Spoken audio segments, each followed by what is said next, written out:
I worship you. I worship you. You are here working in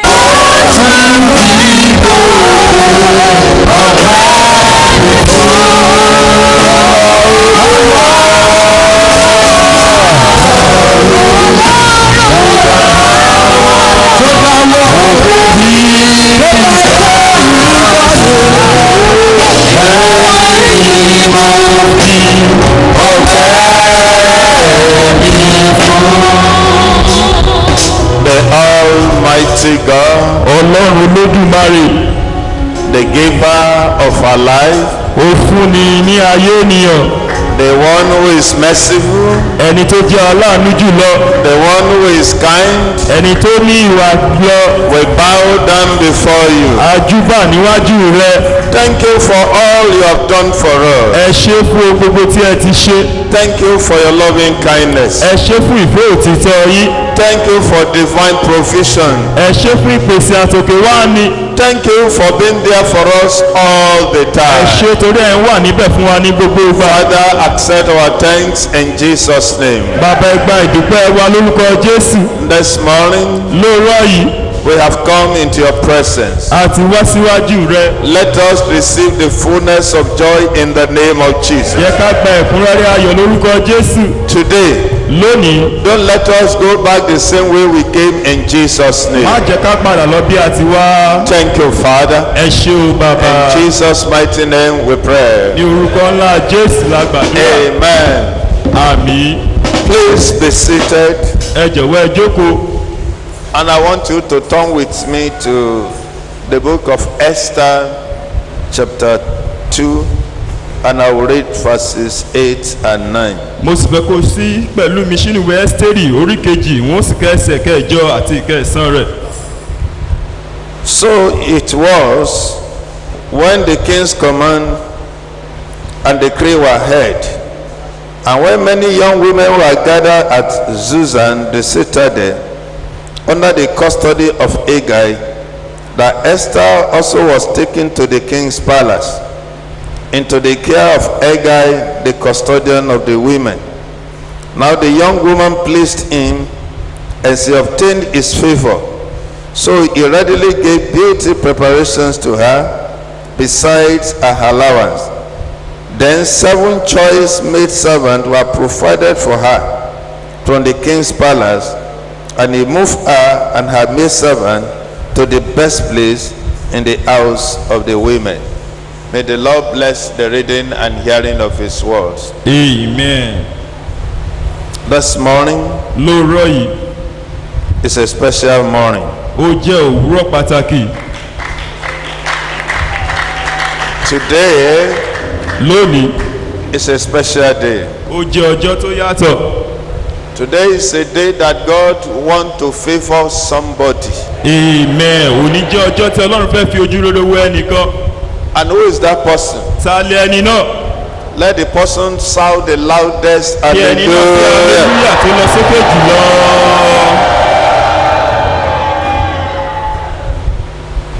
This morning I want to please beg of you, Lóòrọ̀ yìí mo fẹ́ rọ̀, because of so many things that we want to do. We want to pray. There's going to be impartation. I believe you came with the handkerchief that I asked you to do. How many of you come with your white handkerchief? mélòó ló wá pẹ̀lú aṣọ ìléwọ́ funfun wa? Okay, God bless you. If you are not here with your white handkerchief, you can use any mantle. Tí o bá sí níbí yìí pẹ̀lú aṣọ ìléwọ́ funfun rẹ, o lè You lo can use ìtura any, kan. either your head tie or whatever. Bóyá ọwọ́ rẹ tàbí ohunkóhun. So today, Thursday, is the last Thursday in the month of February. Lónìí tó jẹ́ ọjọ́bọ̀ nínú oṣù kejì. And today is my birthday. Òní sì ni ọjọ́ ìbí àwọn bàbá. I told God that every one of you that is here this morning must go back with at least one miracle. Mo sọ fún Ọlọ́run pé gbogbo àwọn tó wà níhìn wọ́n gbọ́dọ̀ padà lọlé ó kéré tán ìyanu So kan. therefore our service is likely to extend beyond the normal time. iṣẹ́ ìsìn wa ó lè lọ ju wákàtí tí a máa ń lò lọ. So please, you will a little bit bear with us. ẹ jọ̀wọ́ ẹ gbà pẹ̀lú wa.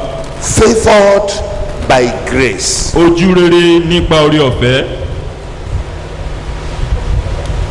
You know, this month is declared a month of favor. lóṣù yìí a pè é ní oṣù ojú rere. I want to let you know something, mo fẹ́ kó o mọ nǹkan. and that thing is what we push you or launch you out into the fulfillment of your destiny. òun náà sì ni yóò tì ọ́ lọ sínú ìmúṣẹ àyànmọ́ rẹ. There are three important words: mercy, grace, and favor. ọ̀rọ̀ mẹ́ta kan ló ṣe pàtàkì: àánú, ojú rere àti orí ọ̀fẹ́. So I want to talk briefly about mercy, mo fẹ́ sọ̀rọ̀ nípa àánú, about grace, orí ọ̀fẹ́ and about favor. àti ojú rere. When we are talking of mercy, what does it mean? tí a bá ń sọ nípa àánú, kí ló tó túbọ̀ sí ní pàtó? Mercy means the punishment or justice which should be given is not given to the person. àánú ó túmọ̀ sí pé ìjìyà tó yẹ ká fi jẹ ẹni náà tàbí ìjìyà tó tọ́ sí a ò fi fún ẹni náà. Somebody that is supposed to be sentenced to death, ẹni tó yẹ fún ikú, he said, well, we are cancelling this judgment against you. pé à ń fagilé ìdájọ́ yìí lòdì sí ọ. That is mercy. eléyìí jẹ́ àánú. Then what is grace? ilé ohun tí ó túmọ̀ sí Grace orí ọ̀fẹ́. means the thing that is given for free, which other person is incapable of obtaining. orí ọ̀fẹ́ jẹ́ ohun tí a fi fúnni lọ́fẹ̀ẹ́ tí àwọn ẹlòmíràn ò rírú rẹ̀ gbà.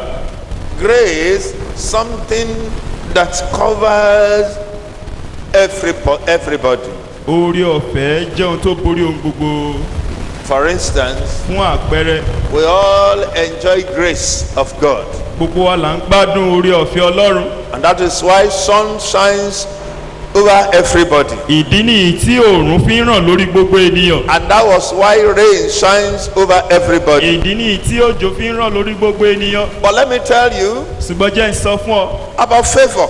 nípa ti ojú rere. Favor is special privilege granted to someone by another, ojú rere jẹ́ ohun tó ṣe àǹfààní pàtàkì tí a fi fún ẹlòmíràn. and this is given in most cases by someone in authority like king. eléyìí sì jẹ́ ohun tá à ń fi fúnni nípa ẹni tó wà ní ipò àṣẹ bóyá ọba. Somebody that was single-handedly located for a blessing. ẹnìkan tá a yọ jáde láàrin ọ̀gọ̀rọ̀ ènìyàn. That is favor. eléyìí jẹ́ ojú rere. Or a preferential treatment that is given to somebody above others. tàbí ìtọ́jú tó ṣe pàtàkì tá a fi fún ẹlòmíràn ju gbogbo ènìyàn lọ. So, but these three, mẹ́tẹ̀ẹ̀ta yìí, mercy, àánú, grace, orí ọ̀fẹ́ and favor, àti ojú they rere, all work together. wọ́n ń ṣiṣẹ́ wọnú ara wọn ni. They are intertwined, they cannot be separated. Tọ́tọ̀, wọ́n ṣiṣẹ́ They wọnú are ara like triplets that cannot be separated. wọ́n jẹ́ ìbẹ́ẹ̀ta tá ò lè yà sọ́tọ̀. Mercy àánú will not allow you to be consumed. kò ní jẹ́ kí iná ojú ọrùn. Grace will yeah, convert your labor to favor. yóò sọ làálàá rẹ di ojú rere. Favor, ojú rere it means you get a special attention. ó túmọ̀ sí pé ó rí ìdásí pàtàkì kan gbà. Brethren, ẹ̀yin ará, these three are very, very important. ohun mẹ́ta yìí ló ṣe pàtàkì jùlọ. Now, if I want to talk about grace and favor, mo fẹ́ sọ̀rọ̀ nípa ojú rere àti orí ọ̀fẹ́. so you will see that if sun and rain falls on the farmland of a person, ẹ ó rí i pé tí òòrùn tàbí òjò tó bá rọ̀ sórí oko ènìyàn kan, and that same rain and sunshine on another person's farm, òòrùn yìí àti òjò yìí yóò rọ̀ lórí ẹlòmíràn. you may discover that the yield from the farm of Mr. A may be different from the yield from the farm of Mr. B. o lè rí i pé lórí oko ẹni alákọ̀ọ́kọ́ ó lè yàtọ̀ lórí oko ẹlẹ́ẹ̀kejì ó lè yàtọ̀. So what makes the distinction? kí lóhun tó ṣe yàtọ̀? Favor. ojú rere. Somebody may go to the same university and earn the same degree. ẹni méjì wọ́n lè lọ sílé ẹ̀kọ́ gíga kan sì ní àmì tó yege bákan náà. And you will discover that the achievement in life will be different. ẹ ó sì rí i pé tí wọ́n yẹ yóò yàtọ̀. What makes it happen like kí that? lóhun tó jẹ́ kó ṣẹlẹ̀ bẹ́ẹ̀? Favor. ojú rere. You may discover that somebody may be in the same trade or Ẹlẹ́ni- business àwọn ẹlòmíràn together, wọ́n lè máa ṣe okòòwò kan papọ̀. and you discover that in one way or the other their achievement will be different. ẹ ó rí i pé lọ́nà kan tàbí òmíràn àṣeyọrí wọn yóò yàtọ̀. Now let's come to the twins that were born the same day. àwọn ìbejì tá a bí lọ́jọ́ kan náà. Esau and Jacob were born the same day. Ísọ̀ àti Jákọ́bù ọjọ́ kan ṣoṣo la bí wọn. But what happened? ṣùgbọ́n kí ló tó ṣẹlẹ̀? What happened? kí ló tó ṣẹlẹ̀? One excelled, the other did not excel. ìkan ó tóbi ó ga ìkejì kò sì láṣeyọrí. If you look at Cain and Abel ṣé ẹ too, bá wo Káínì àti Ébẹ́lì bákan náà. you will discover that God rejected the sacrifice of Cain, but he accepted that of ẹ Abel. ó rí i pé Ọlọ́run kọ ọrẹ Káínì sílẹ̀ ó sì gba ti Ébẹ́lì. What made it possible? kí ló ṣe yàtọ̀ láàrin wọn? ojú rere. Somebody may be in the ministry together, but one may achieve better than the other. What made it possible? I want you to answer me. àwọn kan lè jọ wà nínú iṣẹ́ ìránṣẹ́ bákan náà kí wọ́n sì má láṣeyọrí kẹ́nìkan sì láṣeyọrí kí ló ṣe yàtọ̀? ojú rere. So favor could mean something you don't deserve, but God's mercy and grace makes you qualify to have it, irrespective of what anybody could say. ojú rere jẹ́ ohun tí ò tọ́ sí ọ ṣùgbọ́n tó rí gbà nípasẹ̀ àánú látọ̀dọ̀ Ọlọ́run. Something you don't deserve, ohun tí kò tọ́ sí ọ but God's mercy ṣùgbọ́n àánú Ọlọ́run and grace àti orí ọ̀fẹ́ makes you qualify ó jẹ́ kó o yege to have it, láti rí gbà irrespective of what anybody could say. láì ní fi ṣe ohun tí ẹnikẹ́ni lè sọ. People may think you have lobbied, àwọn ènìyàn lérò pé o lè lọ lọ́bì fún ni you have manipulated some things tàbí tó o ti ṣe àyídáyídá to àwọn nǹkan deserve the attention you get. láti rí ìdásí tó rí gbàgbà But that is not it. ṣùgbọ́n kì í ṣe bẹ́ẹ̀. I want you to stand on your feet. mo fẹ́ kó o dìde dúró lórí ẹsẹ̀ rẹ. Bring out your first, this blue envelope. mú ọrẹ àkọ́kọ́ rẹ jáde. And I want you to put a special offering mo sì fẹ́ again kó this morning. You lift it up and pray and say, Father, kó o sọ pé bàbá kó o gbé sókè.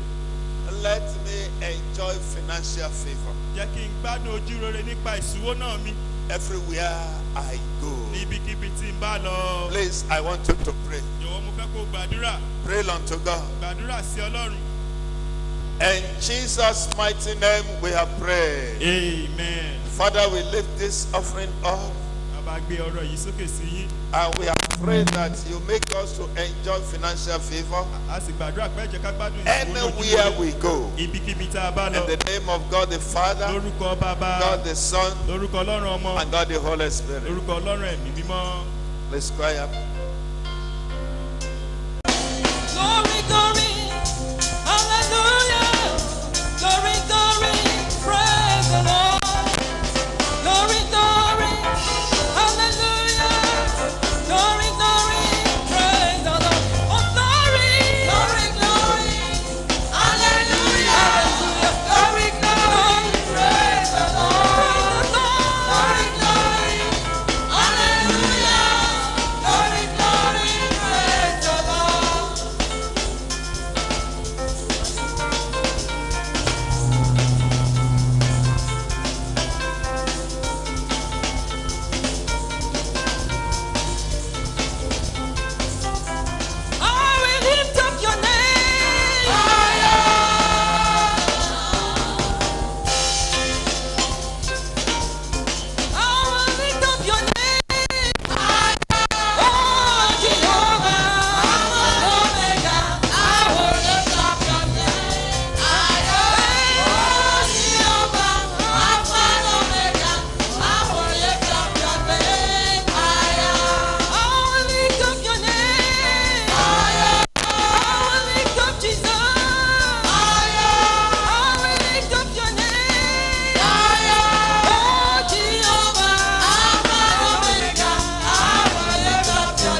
Please be seated.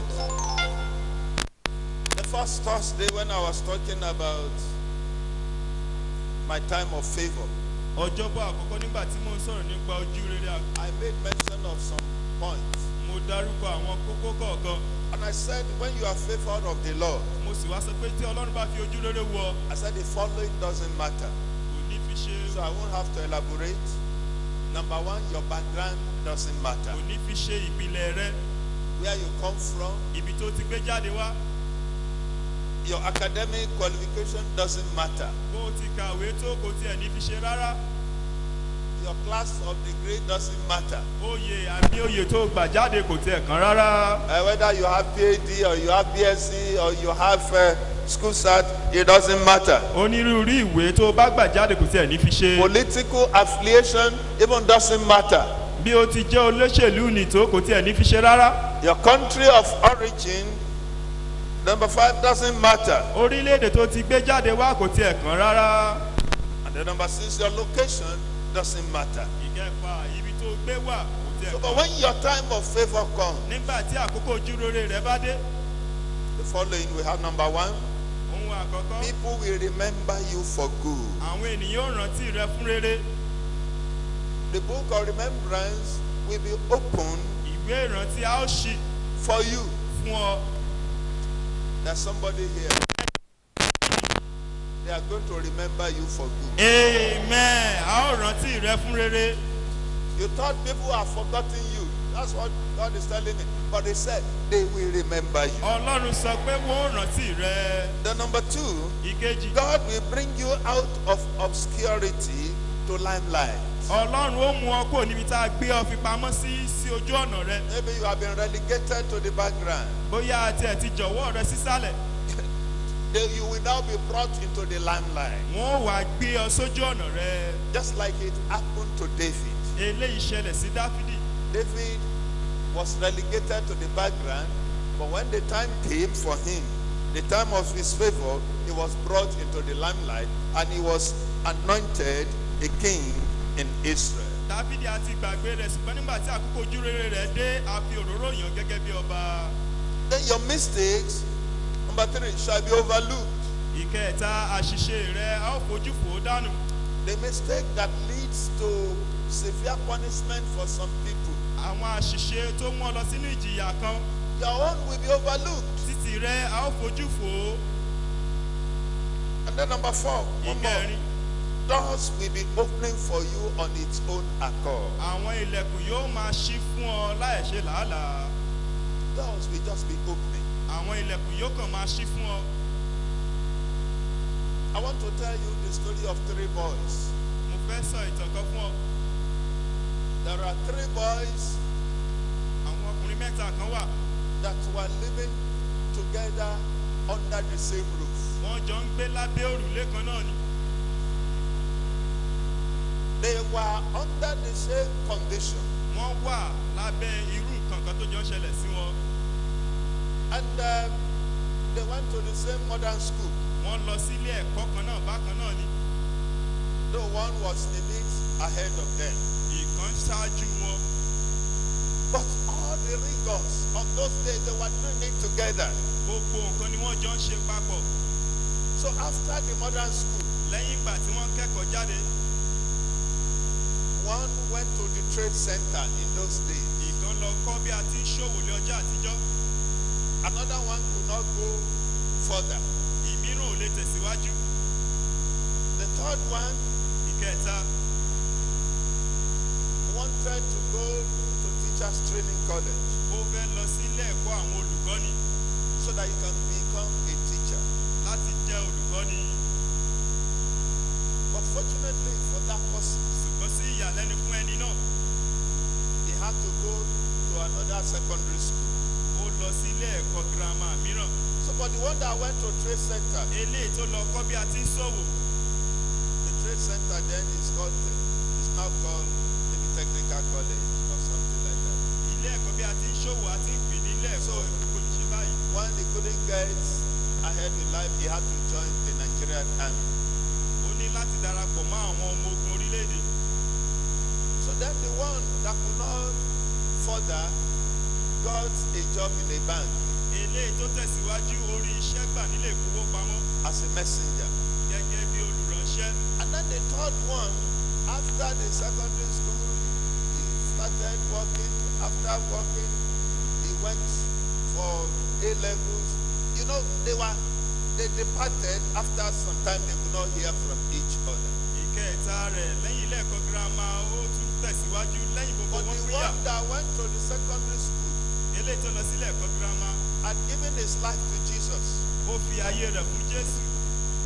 But the other one, they were just living their life. ṣùgbọ́n àwọn mìíràn wọ́n kàn gbé ayé The wọn. one that went to the bank, after maybe working for 15-20 years, he lost his job. eléyìí tó ń ṣiṣẹ́ nílé ìfowópamọ́ lẹ́yìn bí ọdún mẹ́ẹ̀ẹ́dógún ó The sì one ṣẹlẹ̀. that went to Nigerian army could not really make it good.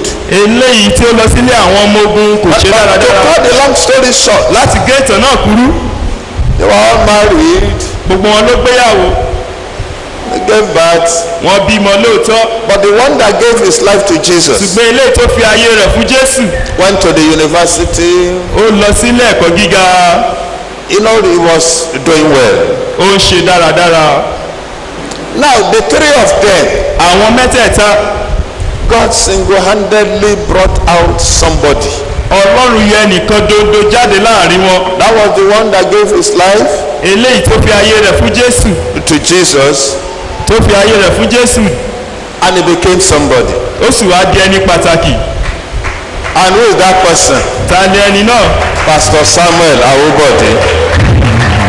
That ẹni náà is ti adárúkọ. now. báyìí What is it that God did for me? kí ló náà tí Ọlọ́run ṣe fún mi? It was not that I was clever. It was not that I was too much academically sounded or whatever. kì í ṣe pé mo jáfáfá tó bóyá nínú ẹ̀kọ́ mi tàbí ohunkóhun. So when I see the journey of my life, nígbà tí mo bá yẹ ìrìn àjò ayé mi wò I deserve to give the Almighty God a praise ó máa ń yẹ fún mi láti fún Ọlọ́run ní gbogbo yìí. that is worthy of Him. òun ló yẹ fún. What is it that He did for me? kí ló náà tó ṣe fún mi? Because we are going to pray, He saved my soul. àkọ́kọ́ ó gba ọkàn mi là. Then number two, ìkejì He brought me out of darkness into His marvelous light. ó mú mi jáde kúrò nínú òkùnkùn sínú ìmọ́lẹ̀ iyebíye rẹ̀. Then number three, ìkẹta He changed my destiny from being an Ifa priest to a priest of the Most High God. ó yí àyànmọ́ mi kúrò ní ọmọ tó jáde láti ilé Ifá láti máa yin Ọlọ́run. Number four, ìkẹrin He guided my steps ó tọ́ ìṣiṣẹ́ by mi not allowing me to commit error kò jẹ́ kí n ṣe àṣìṣe that will affect my destiny negatively. tí yóò jẹ́ kí àyànmọ́ mi kó ṣe lòdì. At times when I recall, there are some, because of time, there are some instances when I wanted to do something that will have truncated my destiny. ìgbà mìíràn wà tí wọn bá ti ṣe àṣìṣe tí ò bá ti yá àyànmọ́ mi bólẹ̀. And then number five, ìkarùn-ún He directed me to the redeemed Christian Church of God where my destiny will be fulfilled. ó tò mí sí ìjọ ìràpadà níbi tí wọ́n ti mú àmọ̀yàn mi ṣẹ. As God has done for you bí Ọlọ́run ti ṣe fún by ọ bringing you into the redeemed Christian Church of ti God. mú ọ wá sínú ìjọ ìràpadà. He guided me to choose the best profession which was at variance to my own will. ó tọ́ mi láti yan ohun tí ó yàn fún mi tó tọ̀nà mi. So brethren, ẹ̀yin ará it is not that I am clever. kì í ṣe pé mo jáfáfá tó. It is not that I know how to pray more than those two other boys. kì í ṣe pé mo mọ̀ bí a ti ń gbàdúrà ju àwọn méjì yòókù lọ. It is not that I come from a solid background. kì í ṣe pé mo wá láti ìdílé ọlọ́lá. It is not that I was born in the best hospital. kì í ṣe pé a bí mi láti ilé ìtọ́jú tó dára. The delivery of my birth was done through traditional birth attendant. ìbí mi láti àwọn tilétilé ni wọ́n ṣe é. I was not born with silver spoon in my mouth. a ò bí mi pẹ̀lú ọlá àti ọrọ̀. But I was favored by God's grace. ṣùgbọ́n ọlọ́run fi ojú rere wò mí nípa orí ọ̀fẹ́ rẹ̀. And that's what now God said. ọlọ́run wí pé I should transfer that kind of anointing into your life. pé irú òróró yìí kí n dà sínú ayé yín. So God can only favor the following. ọlọ́run lè fi ojú rere wo àwọn wọ̀nyí. Number one, ìkíní those who are his own. àwọn tí ó jẹ́ tirẹ̀. If you are not his own, tí ò bá kí ń ṣe tirẹ̀ he cannot favor you. kò lè fi ojú rere wọ. Number two, ìkejì those whose heart is right with God. àwọn tó wà tí wọ́n ń ṣe dáradára nípa ti ọlọ́run. Then number three, ìkẹta those who are not lazy. àwọn tí kì í ṣe ọ̀lẹ. If you are not lazy, wọn kì í ṣe ọ̀lẹ. he will favor you. ọlọ́run yóò fi ojú rere wò And then wọ́n. number four, ìkẹrin those who are ready to make sacrifice. àwọn tí wọ́n ṣetán láti rúbọ. It's only those who are ready to make sacrifice that God will favor. àwọn tí wọ́n ṣetán láti rúbọ ni ọlọ́run yóò fi ojú rere wò. As we are about to go into prayer, bí a ti fẹ́ lọ sínú àdúrà. God's grace is for everybody. oore ọ̀fẹ́ ọlọ́run ó wà fún gbogbo ènìyàn. But the grace is, but favor is for the chosen ones. ṣùgbọ́n ojú rere wà fún àwọn tí a yàn.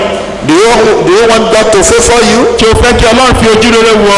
Then you need to walk uprightly. o nílò láti rìn ní pípé níwájú So you rẹ̀. need to take a decision to follow him as from today. o nílò láti ṣe ìpinnu láti máa tẹ̀lé lọ. And said, I will never go back. kó o sì sọ wípé òun ò ní padà I want you mọ́. to tell your neighbor, I will never go sọ back. fún ẹnìkejì rẹ pé òun ò ní padà mọ́. So this morning as we bow down our head, lóòrọ̀ yìí bí a ti tẹ̀lé ọkàn wa bá. we have anybody in the house tí a bá ní ẹnikẹ́ni nínú ilé. that is yet to give his or life to Jesus. tí ò tí ì fi ayé rẹ̀ lọ́kùnrin lóbìnrin fún Jésù. I want the person to raise up his hand so that I can pray for you. mo fẹ́ kí ẹni náà nawọ́ rẹ̀ sókè kí wọ́n So lè that the gbàdúrà. prayer we are going to pray, God will answer your prayer. kí àdúrà tá a fẹ́ gbà ìkọ́lọ́ lè dáhùn àdúrà rẹ̀. Okay, let us stand on our feet. ẹ jẹ́ ká dìde dúró lórí I ẹsẹ̀ want wa. you to ask your neighbor, mo fẹ́ kó o béèrè lọ́wọ́ ẹnìkejì rẹ. which one do you prefer, labor or favor? èwo ló fẹ́ làálàá tàbí ojú rere. I want you to answer, please. mo fẹ́ kó o dáhùn. Which one do you prefer? èwo lẹ fẹ́. Let me tell you how, when you are laboring now, so you will get your wages. nígbà tó bá tẹ̀ ń ṣiṣẹ́ ṣe bí ó tẹ̀ rí owó ọ̀yà rẹ gbà. And so you don't want labor. o ò fẹ́ So which ṣe. one do you want? èwo ló fẹ́. I can hear you. èwo ló fẹ́ ojú rere. I can hear you. ojú rere. I want favor. èmi fẹ́ ojú rere. And God will continue to make me to enjoy his favor. ọlọ́run yóò sì jẹ́ kí n máa gbádùn ojú rere. We go into number one prayer a point. lọ sínú àdúrà àkọ́kọ́. Please, I want you to pray very well. mo fẹ́ kó o gbàdúrà dáradára. You are going to tell God. ó sọ fún ọlọ́run. You will say, Father, sọ pé bàbá thank you for grace that is working in my life, ẹ ṣe fún orí ọ̀fẹ́ tó ń ṣiṣẹ́ nínú ayé mi. making me to be alive. tó jẹ́ kí n wà láàyè. That is the grace. Please, I want you to go ahead. rà Thank him for the grace ẹ ṣe fún orí ọ̀fẹ́ that is working in your life, tó ń ṣiṣẹ́ nínú ayé mi. making you to be tó alive. jẹ́ kí n wà láàyè. Pray unto God. gbàdúrà sí ọlọ́run. Pray unto God. Pray unto gbàdúrà sí God. ọlọ́run. Pray unto God. gbàdúrà sí ọlọ́run.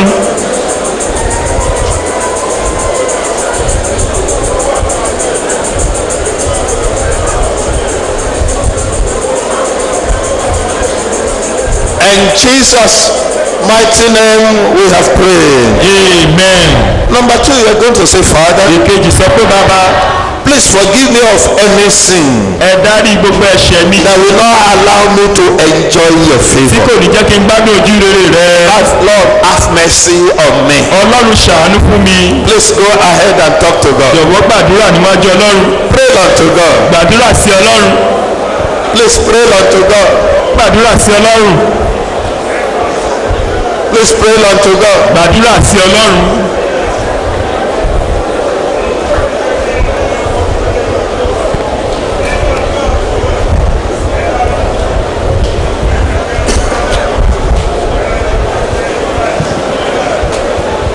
In Jesus' mighty name we are praying. amen. I'm going to pray number 3. Say, Father, àdúrà kẹta sọ pé bàbá please make me to forget jọ̀wọ́ jẹ́ kí n gbàgbé all the bad experiences gbogbo àwọn ìrírí ibi of the past àtijọ́ that has not brought joy to me. tí kò mú ayọ̀ wá fún mi. Please go ahead and jọ̀wọ́ gbàdúrà make me to forget all the bad experiences jẹ́ kí n of the gbàgbé gbogbo past àwọn ìrírí ibi àtijọ́ mi that has not brought joy to me. tí kò mú ayọ̀ wá fún mi. I want you to pray. mo fẹ́ kó gbàdúrà Please pray unto God. jọ̀wọ́ gbàdúrà sí ọlọ́run. In Jesus' mighty name we are praying. amen. We're going to prayer number 4. sínú àdúrà kẹrin And you are going to pray. sí gbàdúrà You say, Father, sọ pé bàbá please make me to enjoy abundant grace. jẹ́ kí ojú pé That will launch me out for your favor. tí yóò tì sínú ojú rere rẹ. Please pray that prayer very jọ̀wọ́ well. gbàdúrà náà dáradára. Father, please bàbá jọ̀wọ́ make me to enjoy abundant grace. jẹ́ kí n gbádùn orí ọ̀fẹ́ lọ́pọ̀ That yanturu will launch me out for your favor. tí yóò wọnú ojú rere rẹ. Pray unto God. gbàdúrà sí ọlọ́run.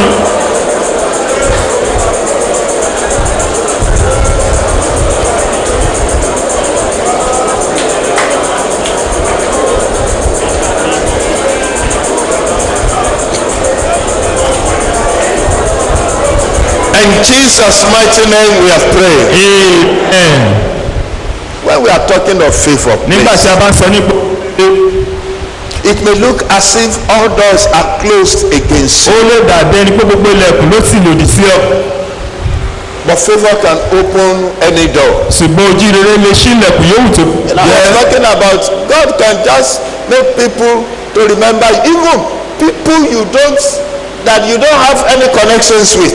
ọlọ́run lè jẹ́ kẹ́nikẹ́ni rántí rẹ ẹni tí ò tiẹ̀ ní ìbáṣepọ̀ pẹ̀lú rẹ̀. One year when a military administrator reigned in Oyo State, nígbà tí àwọn alákòóso kan ṣiṣẹ́ nígbà náà lọ́hùn. and that is Navy Captain Adetoye Sode, eléyìí ni ẹni tí a dárúkọ. happened to be a friend to another friend of mine. ó jẹ́ ọ̀rẹ́ sí ọ̀rẹ́ àwọn bàbá wa kan. And that my friend contacted me. ọ̀rẹ́ wọn yìí ó sì wá pé wọn. Who do I know that has PhD and that is from Ibarapa side? pé tí ó ní irú oyè báyìí tó wá láti Ìbàràpá. I said, I don't know. So I got to office and I asked, and they told me, there's one woman. mo sì wá délé mo béèrè wọ́n sọ pé obìnrin kan wà. In fact, the woman even didn't know me from Adam till tomorrow. obìnrin náà ò tiẹ̀ mọ̀ mí rárá. The woman is Dr. Mrs. Mubolaoye. obìnrin náà jẹ́ ẹni tí a dárúkọ. And I just submitted the name. mo sì wá fi orúkọ rẹ̀ I sílẹ̀. submitted the name on Friday. mo fi orúkọ rẹ̀ sílẹ̀ ní ọjọ́ ẹtì. On Mondays, he was made commissioner for ní education. ọjọ́ ajé àwa sọ di kọmíṣánná fún ètò ìlera. I didn't go to her. I didn't know her. She didn't know me. wọn ò lọ bá a kò mọ̀ mí èmi náà sì mọ̀. God is going to do that. amen. ọlọ́run yóò ṣe irú rẹ̀ fún ọ. So the next prayer point you're going to say, Father, àdúrà tó kàn sọ pé bàbá let your favor jẹ́ kí ojú rere rẹ to open every closed door. kó ṣí gbogbo ilẹ̀kùn tá a ti ṣí. No, let's get it clearly. You say, Father, sọ pé bàbá let your favor begin to open jẹ́ kí ojú rere rẹ bẹ̀rẹ̀ sí ní ṣí every closed door against me gbogbo ilẹ̀kùn tá a ti tì lójú mọ́ mi and my family. àti sí ẹbí mi. And let me be remembered for good. jẹ́ kí a sì rántí mi fún rere. Please go ahead and pray. jọ̀wọ́ gbàdúrà sí ọlọ́run. Pray unto God. gbàdúrà sí ọlọ́run.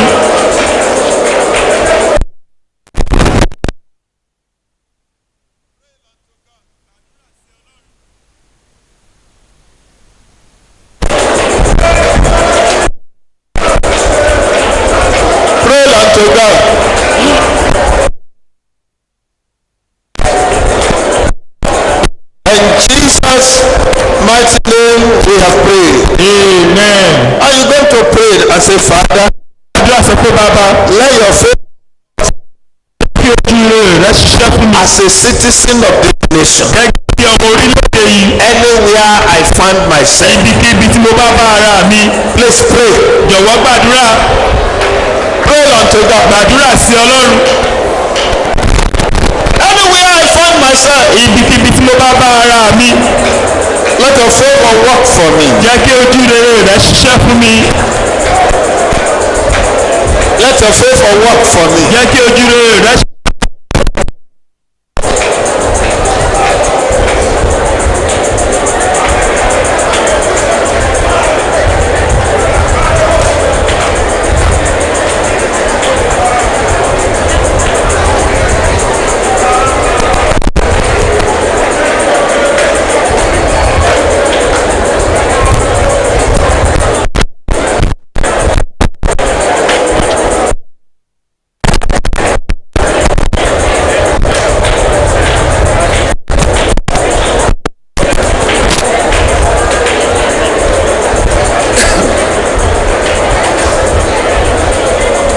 In Jesus' mighty name we have prayed. amen. Telling me, ọlọ́run sọ fún mi he said I should tell pé somebody. kí n sọ fún ẹnìkan. He said in the next political dispensation, pé nínú òṣèlú eléyìí tó ń bọ̀. he said that is when your own destiny is going to be fulfilled. amen. nígbà yìí ni àyànmọ́ rẹ yóò wá sí ìmúṣẹ. Now listen to me. tẹ́tí sí mi. When I say something, nígbà tí mo bá sọ ohun I don't just say it for just for saying so. wọn ò kàn kí n sọ pé kí n kàn lè sọ lásán. There was a day ọjọ́ kan wà. we were holding a meeting in a boardroom in Victoria Island. àwọn bàbá wa ṣe ìpàdé kan ní Victoria Island. Then I belong to the board of a bank. mo jẹ́ ọ̀kan lára òṣìṣẹ́ ilé ìfowópamọ́ kan. After the meeting, lẹ́yìn ìpàdé yìí the Holy Spirit just told me, one of the directors there, ẹ̀mí mímọ́ kan sọ fún mi. he said, man, his name is called Mr. Holloway, Deso Holloway. And I said, in the next political dispensation in Lagos State, then Tinubu was about to go for the second term. I said, something great is going to happen to you. mo sọ fún ẹni náà pé And he said, my pastor, I claim it. I just said it and I left. 2 weeks later, I had a name that was announced as one of the commissioners in Lagos State. And they said, Mr. Deso Holloway. I now called the man. Are you the one? He said, Pastor, you said so. Yes. They have been appointed a commissioner for either culture, tourism, and intergovernmental relations. God said, I should tell you this morning. ọlọ́run ní kí n sọ fún ọ lóòrọ̀ yìí He said, your next move, pé ìgbésẹ̀ rẹ your next step ìgbésẹ̀ rẹ tó gbé báyìí that you are going to take pé tí ó gbé báyìí. will be to the fulfillment of your destiny. amen. yóò délé tí ó mú àyànmọ́ rẹ ṣẹ. So you are going to pray this morning. ó gbàdúrà lóòrọ̀ yìí. You bring out, that's your envelope that is called the abundance, this covenant seed envelope. mọ rẹ alákò májẹ̀mú jáde. Lift it up gbé sókè sí ọlọ́run. and then you pray the next prayer, kò sì gbàdúrà tó tẹ̀lé. and then we want to do the next thing that àti we want ṣe to tó do. kàn lóòrọ̀ yìí. We're going to pray. ó gbàdúrà. Let's make it a special offering. jẹ́ kó jẹ́ ọrẹ pàtàkì. You will say, Father, I decree that the favor of God will locate me. mo pàṣẹ pé kí ojú rere ọlọ́run kó wá mi rí. In whatever I lay my hands pé nínú upon, ohunkóhun tí mo bá dáwọ́ mi lé. begin to decree, you bẹ̀rẹ̀ prophesy. sí ní sọ tẹ́lẹ̀.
In Jesus' mighty name we pray. Amen. If you are not praying the way I want you to pray. Ẹ kò gbà bí mo ti fẹ́ kẹ́ ẹ gbà á. It has never happened in the history of America that a black man will become the president. Kò tí ì ṣẹlẹ̀ nínú ìtàn Amẹ́ríkà pé But it aláwọ̀ dúdú happened during the time of Barack Obama. pé yóò di ààrẹ ṣùgbọ́n ó ṣẹlẹ̀ ní àkókò Everywhere your children are, níbi tí àwọn ọmọ rẹ gbé wà. you pray that God's favor should locate them. Pé kí ojú rere Ọlọ́run kó wá wọn rí. You pray that God's favor be on your business. Pé kí ojú rere Ọlọ́run wà lórí oko pray. rẹ. Gbàdúrà. God's favor be on your ministry. Pé kí ojú rere Ọlọ́run wà lórí iṣẹ́ ìránṣẹ́ rẹ. You pray Gbàdúrà. God's favor Ojú rere Ọlọ́run should work for you. kó ṣiṣẹ́ fún ọ. You pray. Gbàdúrà. Please pray. Please pray. Jọ̀wọ́ This is gbàdúrà. not a joking matter. Pray. Kì í ṣe ọ̀rọ̀ Pray. àwàdà. Gbàdúrà. Gbàdúrà. I don't want to rely on my labor. I want to rely on your favor. Mo fẹ́ gbọ́kànlé iṣẹ́ mi, ojú rere rẹ ni mo fẹ́ gbọ́kànlé. Relying on your favor, not on my labor, not on my academic qualification, not on my connections. Kì í ṣe bí mo ti ṣiṣẹ́ tó tàbí bí mo ti mọ̀ èèyàn tó, ojú rere rẹ ni mo fẹ́ gbọ́kànlé. Please pray. Jọ̀wọ́ gbàdúrà.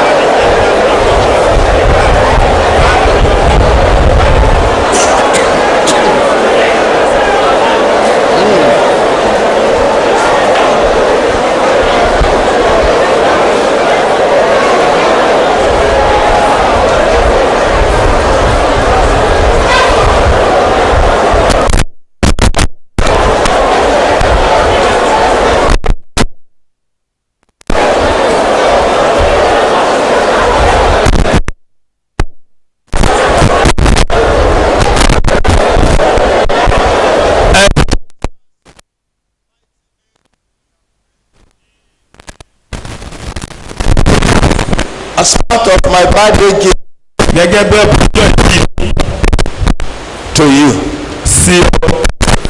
and with what you have told me to do, Àti wọ́n ti sọ fún mi pé kí n ṣe.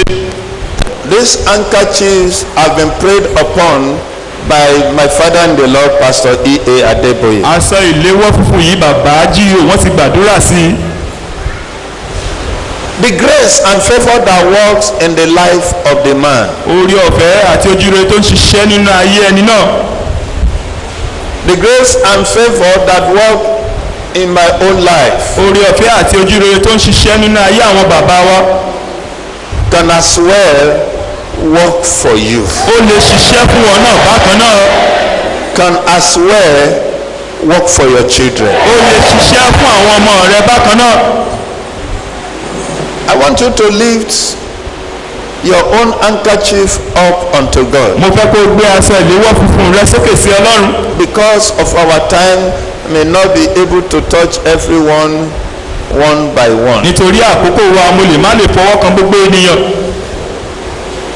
But the ministers of God will come here. Ṣùgbọ́n àwọn ìránṣẹ́ Ọlọ́run wọ́n wá sí i. So by the time you are praying and dancing to the front to drop your offering, Nígbà tó bá ń gbàdúrà tó ń jó wá síwájú láti fi ọrẹ rẹ just sílẹ̀. make sure your own handkerchief touches any of the ministers' own. Sáà rí i pé aṣọ ìléwọ́ rẹ ó kan ti àwọn ìránṣẹ́ Ọlọ́run. And then let's see what is going to happen. Ká sì máa wo ohun tí yóò ṣẹlẹ̀. And also, as part of our corporate social responsibility, Bákan náà gẹ́gẹ́ bí ojúṣe wa even for the celebration of my birthday too, fún àṣeyẹ ọjọ́ ìbí àwọn bàbá wa. the CSR department of the church has decided that yes, we are going to, the less privileged people in our midst, everybody is going to take at least a pack of this rice. Àwọn alábòjútó ìjọ bí olùkọ́ ti lọ pé kí ẹnìkan kó gbé ìrẹsì kan. That this is not a rice. When you eat this rice, you can never be hungry again. Amen. Tó bá jẹ ìrẹsì yìí ebi ò lè pa ọ́ mọ́. This is a kind of rice that will open breakthrough for you. amen. Eléyìí jẹ́ ìrẹsì tí yóò ṣí ilẹ̀kùn àlùyọ fún ọ. It's for those who could not find something to eat. Ó wà fún àwọn tí ọwọ́ ò tó ẹnu I dáadáa. have some clothing materials. Please let the usher brings all the clothing. It's in okay when you are going. It's outside. You just pick. Àwọn aṣọ kan sì wà So níta. the choir will give us a song. Àdúrà náà yóò fún wa ní. At least with faith. Jọ̀wọ́ pẹ̀lú ìgbàgbọ́ rẹ. That woman say, if I may just touch the hem of his garment, Obìnrin náà wí pé tí n bá kàn lè fọ́ ọkàn ìṣẹ́ tí aṣọ rẹ̀. I shall be made whole. A ó mú mi lára dá. So the ministers, please you come, Àwọn ìránṣẹ́ Ọlọ́run ó jáde wá. drop your offering first, Bẹ̀rẹ̀ wọn sílẹ̀ lákòókò. and then you come and touch this handkerchief. Wọ́n sì wá fọwọ́ ka aṣọ ìléwọ́ àwọn bàbá wa.